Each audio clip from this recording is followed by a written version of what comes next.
आताचे माजी लष्कर प्रमुख जनरल नरवणे यांनी एक आपले अनुभव वगैरे लिहिण्यासाठी एक पुस्तक लिहिण्याचं ठरवलं असणार.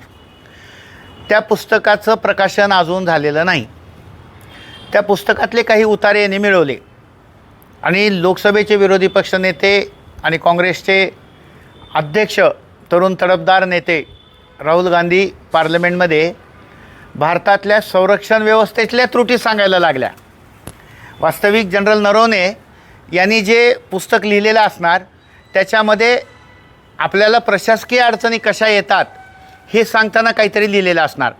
त्यांचा उद्देश नक्की संरक्षण व्यवस्थेतल्या त्रुटी दाखवायच्या नाही लोकांना, पण राहुलजींनी त्याच्यातले काही त्रुटी काढल्या आणि म्हणले की चीनचे रणगाडे येत होते, नरवणे फोन करत होते मला आदेश द्या, मी अजित डोवालना फोन केला, मी संरक्षण मंत्री राजनाथ सिंह यांना फोन केला, मी अजून कुणाला फोन केला आणि त्यांनी मला काही सांगितलं नाही. आता मुळात हे पुस्तक प्रकाशित नाही आहे, मग हे अप्रकाशित पुस्तक आहे. मग जेव्हा आपण एखादी म्हणजे पुस्तक लिहिण्यासाठी काही मुद्दे तयार करतो त्यानंतर त्याचं एडिट केलं जातं आणि त्या एडिटमध्ये काय ठेवायचं काय ठेवायचं नाही, कशाचे अर्थ बदलतात हे सगळं पाहिलं जातं.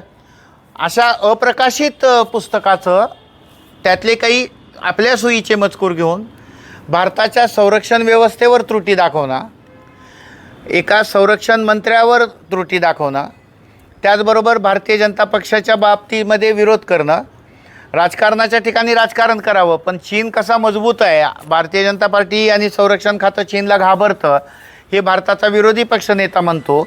म्हणजे हे सगळे स्टेटमेंट चीननं लोकांना दाखवावे की बघा भारतातला विरोधी पक्षनेता म्हणतो की भारतीय सेना चीनला घाबरते. तर राहुल गांधीवर कारवाई झाली पाहिजे, पार्लमेंटनं कारवाई केली पाहिजे की जे पुस्तकच छापलं गेलं नाही आहे, जे पुस्तक अप्रकाशित आहे त्या पुस्तकातले उतारे पार्लमेंटमध्ये सांगणं आणि ते अप्रकाशित पुस्तक जनरल नरवणेच्या नावाखाली अजून त्याचं फायनल झालंच नाही आहे ते पुस्तक, तर अशा चुकीच्या स्टेटमेंटवर कारवाई केली पाहिजे.